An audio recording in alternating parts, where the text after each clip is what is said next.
This 38-acre park on San Francisco's highest hill, an oasis of calm and beauty in the middle of the second densest city in the United States, was created in 1929 after a 3-year campaign by Mattie Brown and the women's clubs to get the city to buy the land and save it from being developed into houses.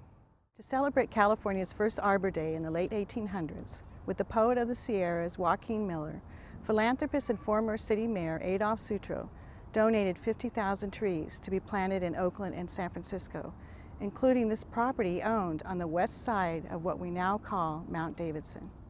The east side of the hill has remained as it was since San Francisco was first inhabited by Europeans. There are no trees here because Leland Stanford owned this side and planned to bulldoze streets across it to build the Stanford Heights subdivision. It never happened because this windswept, foggy part of San Francisco was considered uninhabitable.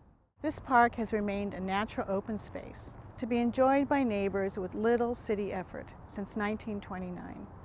It lacks basic amenities such as benches, picnic tables, and trail markers.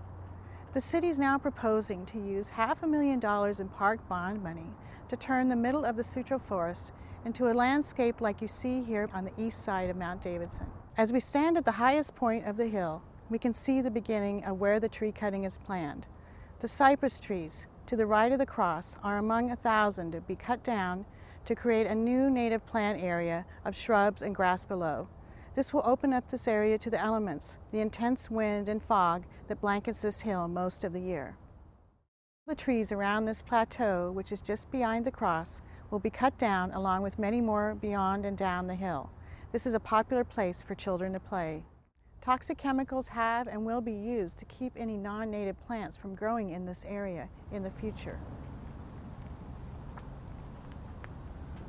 Behind me is one of the stairways that leads up to the cross from the road. This one on the north side marks the northern boundary of the area to be cleared. This is the southern stairway leading up to the cross. Trees north of the stairway will be cut down.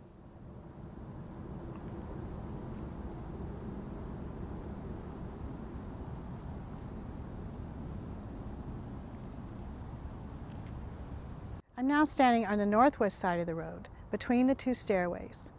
The trees you see behind me are to be cut down, and this area will be opened up to wind, fog, and noise from the road below. More trees will be cut across the Juanita Trail, and another 600 will be cut from the surrounding area.